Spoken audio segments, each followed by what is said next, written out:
You are listening to the Marc Guzman Podcast Experience.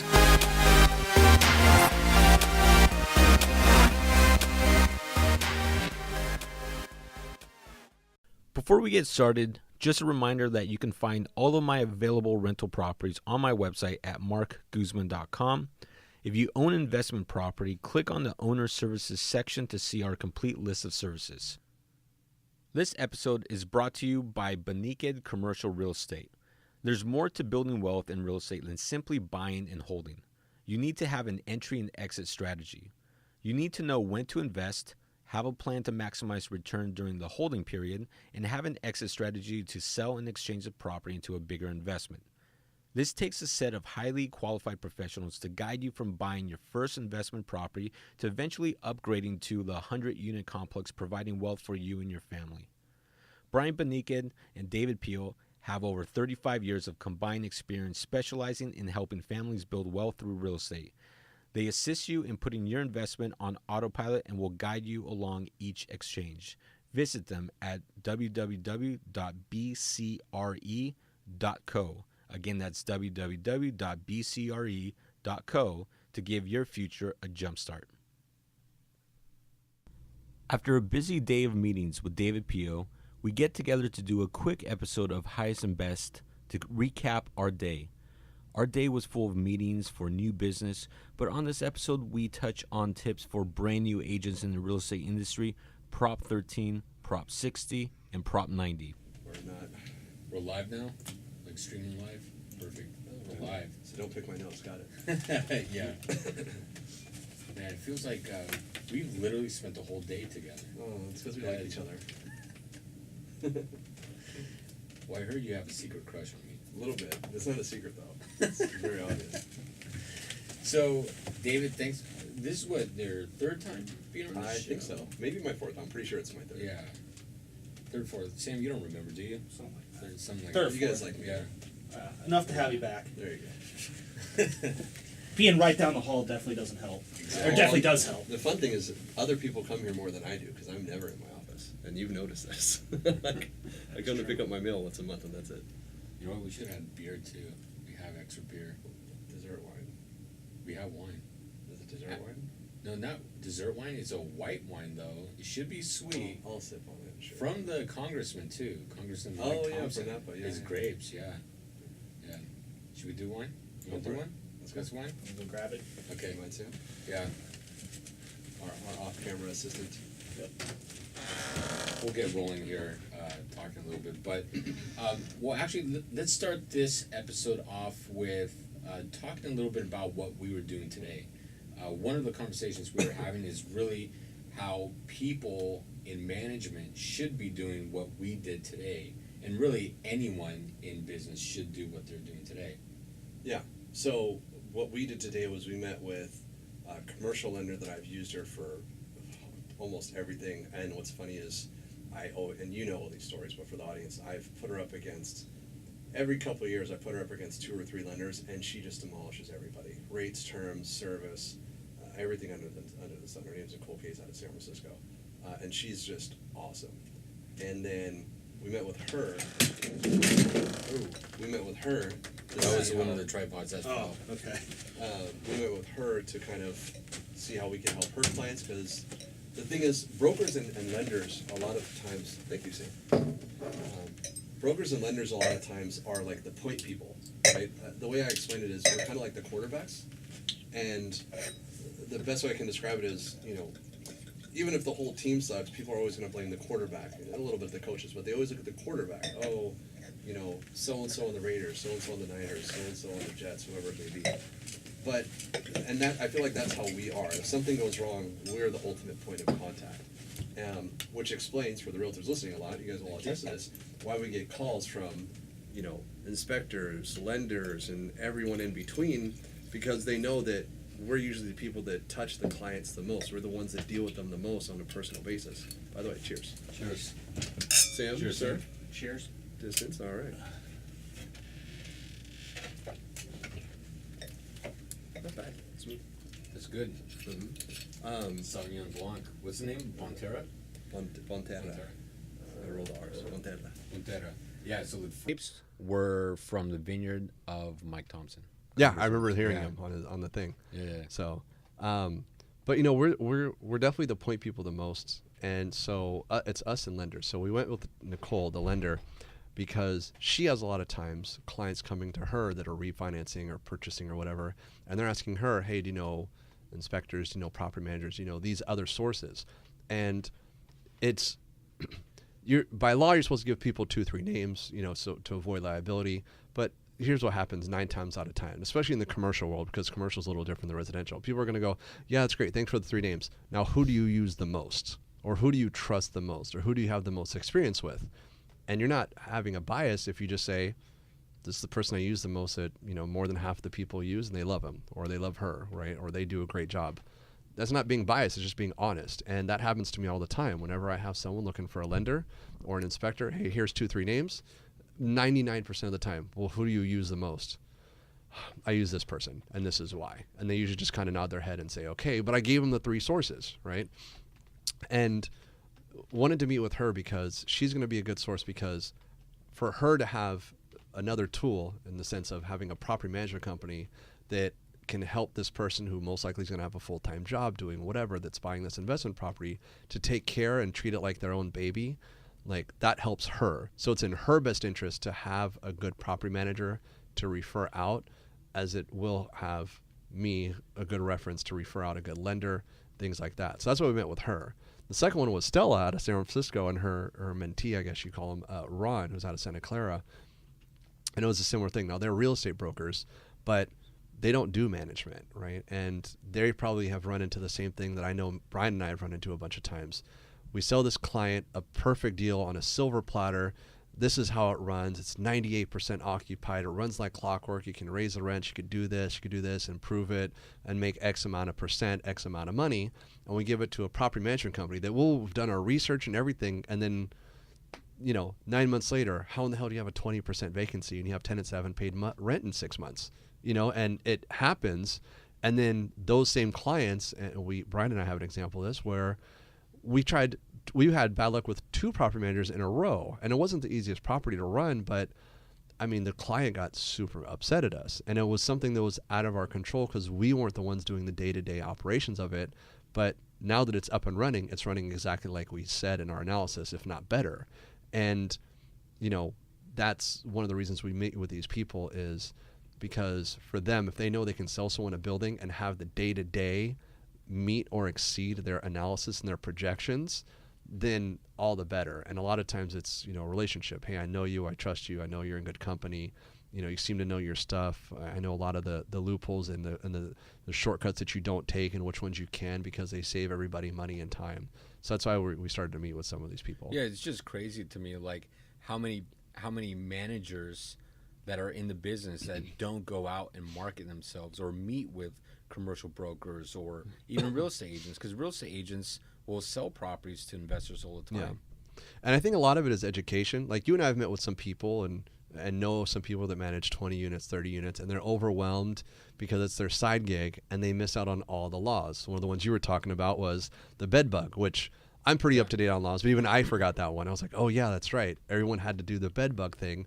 And if you don't, you're under liability. And then we were also... Just for the people listening and the viewers on Facebook, as of January 1st, 2018, every tenant, not just new tenants coming in, but every tenant should have been served bed bug notification. In the entire state. Correct. Of in California. The entire state, basically notifying them what are bed bugs and how to report it. Probably 90% of all properties have not done that. There was someone in Los Angeles that was just sued. They lost $3.5 million lawsuit because, there was bed bug infestation. There were other things to it, but one of the big key factors they didn't disclose. They didn't per disclose. Law. Correct. Yep.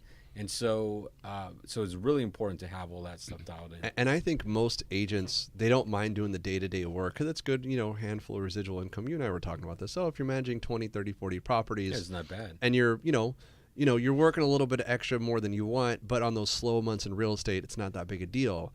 The problem is most of the time, I'd say a grand majority of these people don't know all the laws, especially if you're working in a bigger city with rent control. Richmond, San Francisco, Oakland, Berkeley, like, hey, did you know that if you serve a 3-day notice in San Francisco, you have to provide this 6-page disclosure, because otherwise your eviction is going to get tossed out. Even if the tenant doesn't pay and you have a solid case, doesn't matter. Hey, did you know your tenants in Oakland, they have to sign this? Richmond, we had that issue with the one client where they didn't get the proper disclosure, and we had to roll back their rents by 3 years, and the owner had to return $9,500. Like, a lot of the people don't know this, and it's never a problem until it's a problem, right? I was laughing with someone else, like, look, the reason you spend this much money on attorneys to draft a 70-page lease isn't because you want to pay the attorneys. It's just like insurance. It's for those what-if scenarios. Then you already know it's coming, and it's already talked about. There's no having to sue each other because it's already outlined in what you guys have discussed. So it's kind of the same thing with property management. A lot of people just don't know, these laws, and it's just a lack of education. So I think by us going out and meeting a lot of these, we met with some pretty good-sized producers. Steve, who I know you had on here, Aziz, who runs an entire KW office in Oakland. Helen, things like that. But I think by us educating them, especially someone like an Aziz who knows a handful of people do 20 units here, 30 units there, by him having the ability to see, hey, do you guys know law A, B, and C? And 90+% of those agents that are managing those few units are going to say, no, all right, I'm your broker. You're either getting yanked because you're going to get us sued. And, it helps them because then it takes a load off their plate. And then you're performing better for the clients. Everybody wins. They might not make that couple extra $100, but the clients are making more money, better than what they predicted, which means they're going to come back and invest with them more anyways. So it's just like a big circle. So that's one of the reasons we like to go out and extend to these people. It's more like an education tour along with the You Can Trust on Us tour. And it works because people see what we do, or I should say, you run the day-to-day. The people see how you do and run the day-to-day, and then they kind of are awe-inspired, and they want to continue from there. Yeah, so one of the people we met with, Ron from San Jose, Keller Williams, he's a newer agent. He did, what did he say, 4 deals in his first year. Yeah, in San Jose, which probably is $600 to $800 plus purchase price. 3.5 to 6 mil volume? I'd guess he probably did. I mean, if it's San Jose, Santa Clara, he probably did an easy 2 to 3+ mil. Yeah, and I don't know what a split would be, but year. Oh yeah, no, it took me 8-9 months to do my first deal. Yeah. So yeah. Now he asked, being that he's a fresh agent, what's the number one tip that you could provide to him? And I really liked your answer. So what's the number one thing for a brand new agent? What should they be doing? So for me, and my problem was a little bit of backstory. You started a little bit before me. And you had what year you start? I got my license in 06, but really started in like 07. Okay. When I left my previous job having 80 employees. But when I started, I knew I wanted to mentor because I knew I didn't know much, but I was super hungry and super eager. But no one would mentor me because something like 2/3 of all real estate agents in California fell off the map.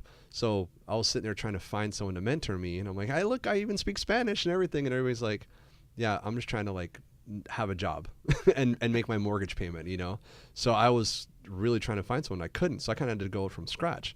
And one of the things I really missed out on is nobody taught me systems.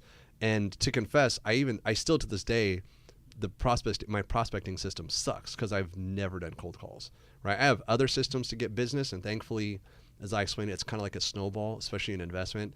The longer you do it, the more that people just kind of come back to you. Brian's been doing this 6 years or something like that. And most of his business at this point is just people that call him from 8 years ago, 7 years ago, 12 years ago. And, and he just keeps in contact with all these people, but it's like a snowball effect. You make people money, they're going to remember it, especially if it's doing even better than what you told them. And they're going to keep repeating business and send you more business. So that's where I make most of my clients, and that's where Brian is as well. But I've been around 12 years. My first 2-3 years, it wasn't like that. So I kind of just had to go through family, friends of friends. The thing I wish I knew, but no one was teaching me, and no one would teach anybody at that time really, was prospecting. And what I told this gentleman, Ron, I was like, you want to start commercial. You sold a handful of houses. In the beginning, sell anything, houses, commercial, whatever, because you can't really be picky, right? But what I would suggest was, find a system, whoever can teach it to you, to get the data. Getting the data is not that complicated. You can go to CoStar and pick out office buildings in whatever city you're in, it's not impossible to figure out, right?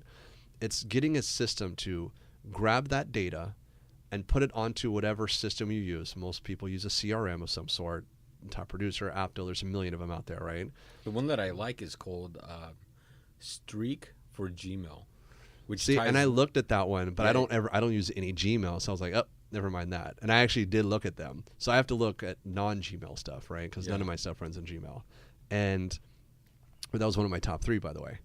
And so the problem is taking the data and putting it into a easy way where you can make it a system to call people, and then as a little extra note, figuring out how to scrub in the sense of, okay, this is the right person and they own 3-4 buildings, but this isn't their number. How do I play detective and get their number / email, or figure out a way to go out and actually try to meet them in person in their home, things like that. So that's like an extra, detective step that. Okay, so I do like how you bring that up, because the number one thing I see, because I've been a manager in the past and really managing leads and looking at how other agents treat, and like when an agent gets a lead, they're going to call the number one time and that's it.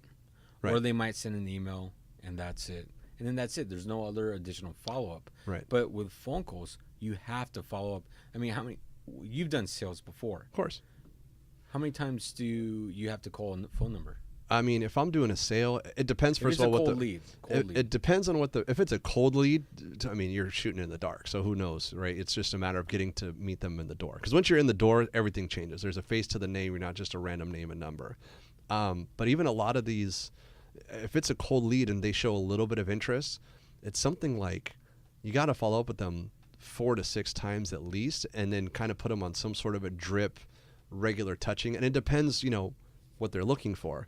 If it's a warm lead, like they inquired on one of your properties, if it's residential moves a lot faster in the sense of, when people are looking, they're looking, right? It might take them a while to get to that looking stage and they're preparing their credit and saving up the money. But when they're looking, they're basically ready to go, right? And a lot of times they can express that unless they're waiting for the school year or whatever the case may be.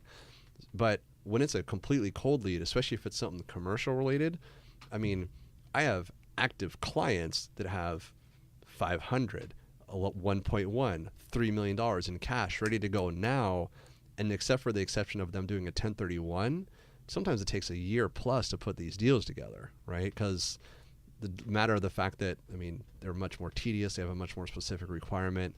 The only time it's a little faster is when it's a 1031. But if it's a cold lead and someone expresses an interest on selling their property, maybe, kind of, sort of, then when you go for something like that, you just have to provide them something of value, right? So one of the ideas I remember hearing from a really well-known residential agent out in a different state, it was a great idea. She goes, so I live in Hercules, right? You live in Richmond. But if someone came to your house and knock, knock, knock, do you want to sell your house? Or called you, do you want to sell your house? No, I have absolutely no interest in selling my house. I don't even answer the door. Right. Well,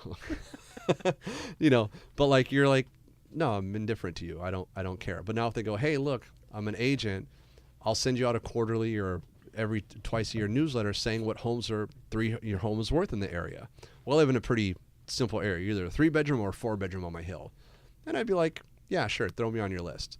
And if every 6 months or 4 months I'm getting a flyer, something simple, here's your name, here's your info, and by the way, here's the trend of 3-bedroom homes in this neighborhood and 4-bedroom homes in this neighborhood. A 3-bedroom home is going for $650 to $700. Look at this one most recent deal. And a 4-bedroom home is going for $690 to $740. That's something of value to me, right? And you just keep me on that drip of however long it takes, right? And it doesn't have to be necessarily snail mail like a postcard. It could be email, right? So management, right? We're calling people and you want to expand and you're cold calling all these people. Hey, I want to know, do you want to sell? Do you want to sell? Do you want us to manage? Do you want us to manage? If 100 people are saying no, but you tell all 100 people, well, hey, look, do you want to get our, biannual rent survey? Well, now you're providing something of value to them. They went from a cold call and a cold lead, which they are. You completely called them out of the blue. But now you provided something of value. Hey, do you want to know if your rents are under market? What you should be getting for 1s, 2s. Oh, you have a vacancy coming up? This is 3 doors down. This is what this identical 2-bedroom unit rented for.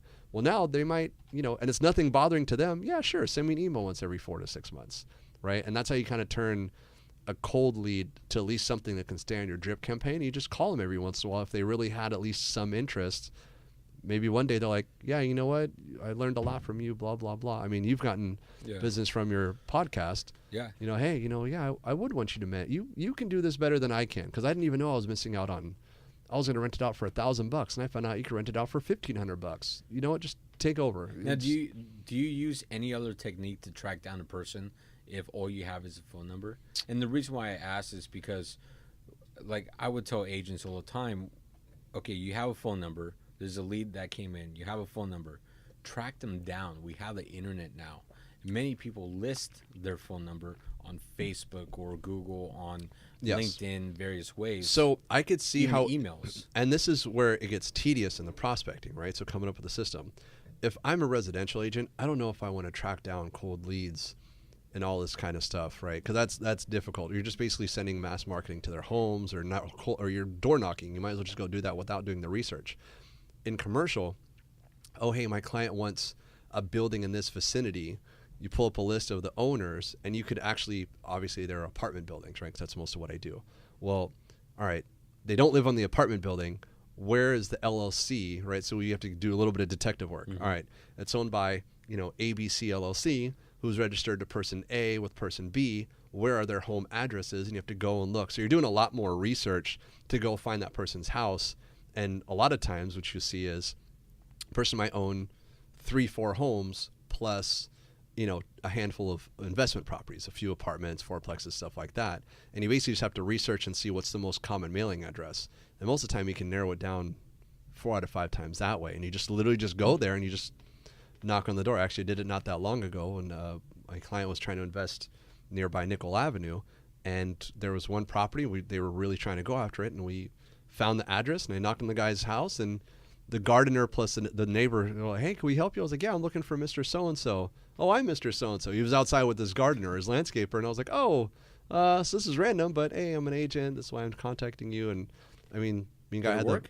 there was the guy. It was right him. I mean, again, it's a cold lead. No, I never got it in contract, but I mean, it's one of those cold leads. Like, all right, man, I'm just gonna send you some stuff every once in a while, and I'll bug you once in a while. I got his number, I got his name, and I know where he lives. You kind of feel like a stalker, but it's kind of like that's how it is, at least in the commercial side. In the residential side, if it's a warm lead, maybe, but I mean, you can't do that much research on a ton of cold leads. For that, you might as well just go door knock, and then you meet the people face to face, or things like that. So, but if it was a warm lead, I would definitely be willing to do a little bit more detective work for sure. Yeah. Now, are you familiar with the new Prop 60? Prop 60 is not new, but so you have Prop 13. Everyone's their tax bases, right? Then you have Prop 60, Prop 90 that allow you to transfer when you're buying down within the same county. Sure.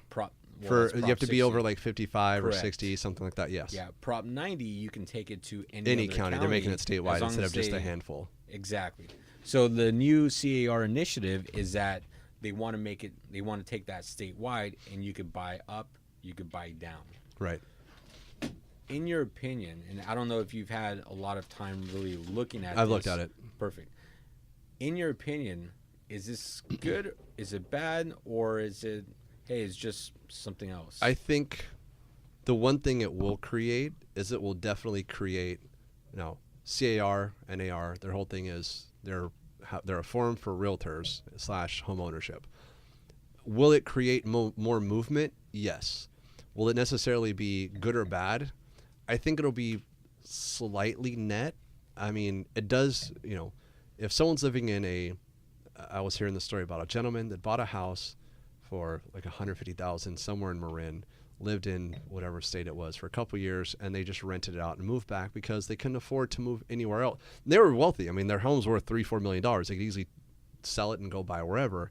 But if they sell their $3 million house and buy even a smaller $800,000 house, their bills are still higher, even though they have a huge chunk of cash, right? So do I see it creating more movement and therefore more transaction? Yes, which is a net positive for anyone doing real estate, right?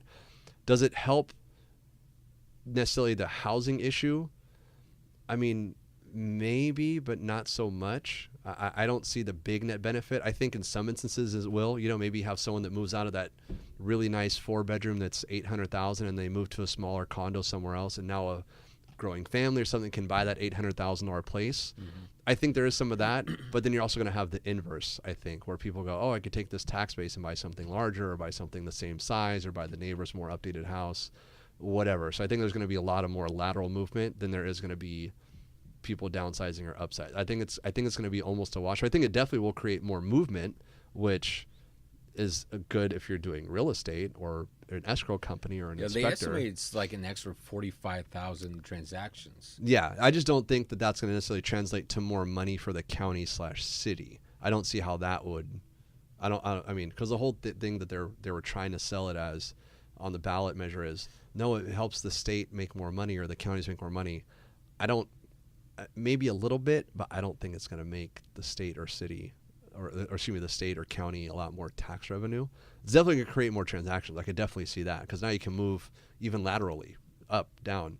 My mom wants to buy a bigger house because she can't move. She's just renovating one because she could basically build at a cheaper cost than she could buy something. But if she was able to do that, her and my father would have did it, 4 or 5 years ago. But their number one concern was, we bought our house in the early 80s and it's assessed at $200,000. Well, the homes we would want are like $1 million, $1.5 million.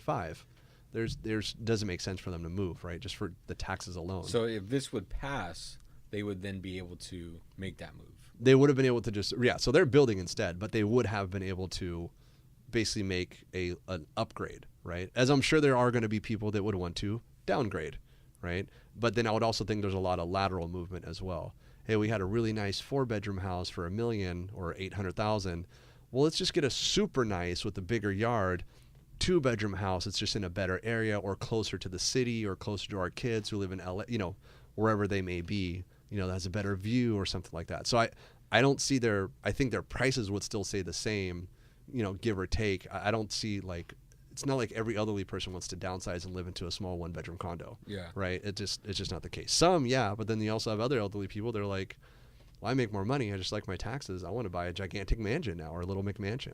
So I think it's all going to basically be a give or take a break even. But there definitely will be more transactions. Yeah. I don't know if it's the LAO or the LOA. It's a State Department office that's in charge of. So whenever a bill is being created, they will go through. Legislative Analyst Office. Yeah. LAO. Yeah. A Legislative Analyst Office. Yeah. Perfect. That's it. And they'll go through and basically analyze and break down the financial impact. They do it from an independent point of view. Correct. I forgot what the federal version of it is, but they basically look at a bill purely on numbers and presumptions, not from the left, not from the right. Just basically say, hey, look, this is what we think it'll do. What was their reporting? Kind of like the Congressional Budget Office. Thank you, CBO, Congressional Budget. Yeah. That's the group I was trying to think of. Yeah, so they're basically the state version of the congressional. They're not partisan. It's just, possibly cool, but basically nerdy numbers guys that basically say, this is what it's going to do. You want to add Obamacare, repeal Obamacare one way or another, this is what it's going to do, Yeah. So on any issue they do that. Yeah, right? so I guess they determined that it was going to be a negative loss for year one. You mean they'd lose money? Yeah, Okay. they would lose That money. was a double negative, that's why I was confused. Yeah, but then after that, it becomes a positive. So in the long run, there's actually going to be a positive effect. Okay. Counties are actually going to be making more money. And I could see there being Overall. a few winners, a few losers. I would just think that number is not very big, right? And again, I think, by people being able, I think the movement. Wait, and did I say 300,000? I think 300 million. You didn't actually give me a number. Okay. So Yeah, they were talking about 300. It was a loss of 300 million in taxes for the first for year. the first year. Yeah. Then after that, it would basically be a wash, with some years being positive. Overall, I think over a 10-year period, it would be a positive gain. Right. So I'm kind of with that. I could see most of it being a wash, give or take a little bit, but then maybe from those transactions being done, hey, if there's 45,000 more transactions or 50,000 more transactions in the state, that's 50 more thousand commissions, escrow fees, people buying furniture, people selling furniture, just the physical movement of people in and out of real estate and homes creates, they're going to buy sofas, they're going to buy new furniture, new TVs, take out the other one, sell it out, do whatever, whatever Maybe the case even may local be. businesses too, True. taking advantage of new people coming in. Yeah, so I could see how in that sense it'd be a slight net gain, but again, I think for the property taxes, it's going to be probably give or take not a big gain, not a big loss. I think it'd be kind of indifferent. It'll just probably be really convenient. Is how I look at it. We're the only state with Prop 13. Other people, they sell their house, even if they bought it 40 years ago for $100,000, but if it's valued at $1 million, they're getting property tax. Really the only state with Prop 13? We're the only one with Prop. It's just a state thing. I think there's one other state that has a similar law, but it's not like it's not Texas. It's not Florida, New York. It's not. I think there might be one other state that has something kind of similar. Yeah, there's a big debate that blames Prop 13 for a lot of the housing crisis that we're in right now, as far as affordability and lack of supply, really. I think it might have a little bit to do with it. I know it's Prop 13 because there's been a ton of studies, really hurts schooling. I forgot. I don't know if you know this because I didn't know this until I was like in my 20s.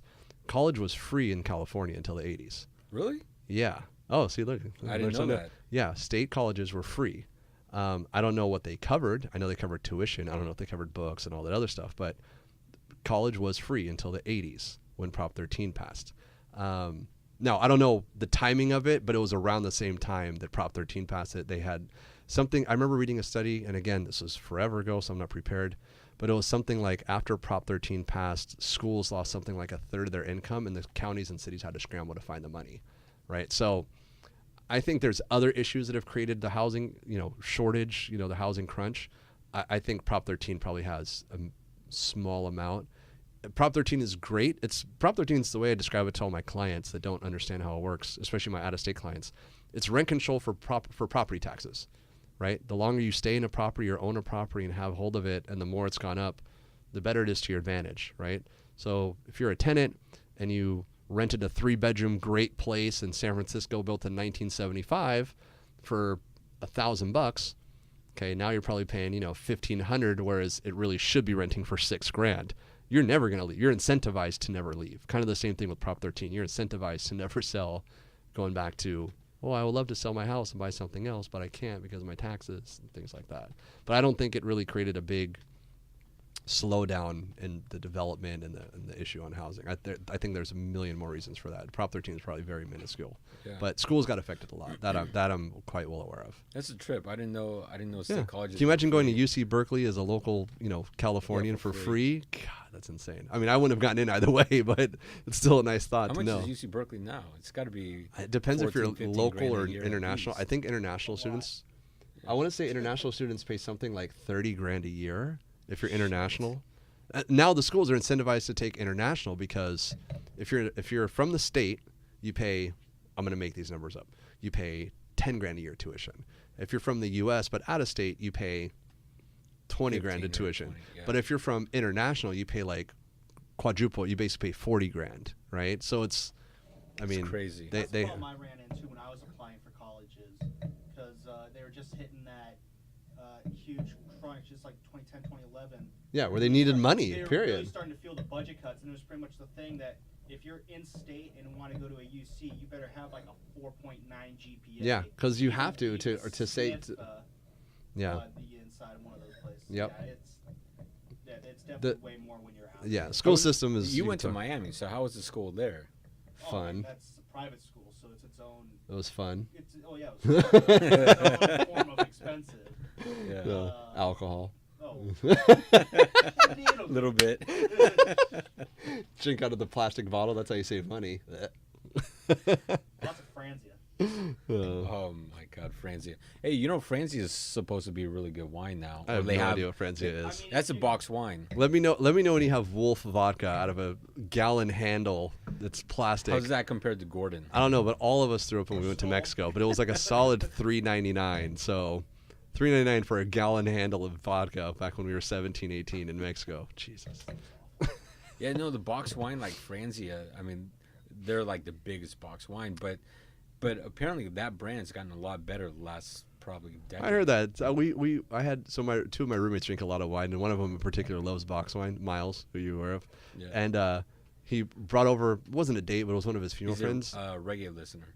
Yeah. Reggae fan, Yeah. And she's like, I'm too bougie. I can't drink box wine. So he's like, all right. So we have regular wine too, but he poured her box wine and pretended it was the bottle wine. And she's like, this is delicious. What type of wine is this? And he gives her the bottle. And she's like, yeah, it's so good, blah, blah, blah. And after she finished like, a cup or two, we were like, oh, by the way, that's box red wine. And she's like, oh, I fucking hate you Like, are you gonna drink it like that? Oh man, it was the funniest thing. So, little wine snob got tricked into liking box wine. That's like $4 or whatever it is.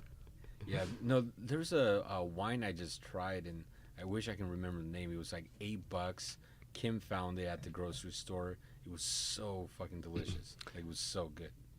It was a red wine, but you're not a fan of red wines. No, or wine. I just like sweet wines. I like liquid sugar. I'm like a little kid inside.